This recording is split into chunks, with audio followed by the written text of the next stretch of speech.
Hello అండి అందరికీ.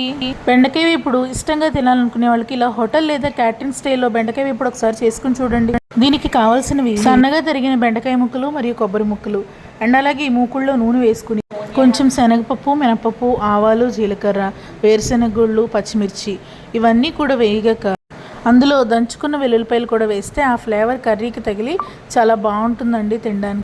పోపు దినుసులు అలాగే వెల్లుల్లిపాయలు వేగిన తర్వాత అందులో బెండకాయ ముక్కలను వేసి బాగా కలిపి అందులో కొంచెం సాల్ట్ వేసి తగినంత కాసేపు కలిపిన తర్వాత మూత పెట్టేసి ఉంచాలి ఒక 5 నిమిషాల పాటు. 5 నిమిషాలు ఆ మూత పెట్టేసరికి బెండకాయలు మగ్గుతాయి అన్నమాట. అలా మగ్గిన తర్వాత బెండకాయలు తీసి మళ్ళీ ఇంకొకసారి కదిపి మూత పెట్టాలి. ఈలోపు మనం కట్ చేసుకున్న కొబ్బరికాయ ముక్కలు ఉంటాయి కదండి, వాటిని మిక్స్ చేసి కొబ్బరి పొడి కింద తయారు చేసుకోవాలి. ఈ కొబ్బరి పొడిని తీసుకువెళ్ళి ఆ కర్రీలో కలిపేసి ఒకసారి మళ్ళీ కలిపి మూత పెట్టాలన్నమాట.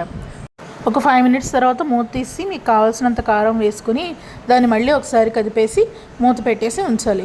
ఆ కారంతో పాటు మగ్గిన కొబ్బరి పొడి అలాగే బెండకాయ ఒక మంచి ఫ్లేవర్ అనేది వస్తుంది. అండ్ బెండకాయ అంటే ఇష్టం లేని వాళ్ళు కూడా చాలా ఇష్టంగా తింటారు. కూడా ఇలా చేసుకుని ట్రై చేయండి, బాగా నచ్చుతుంది.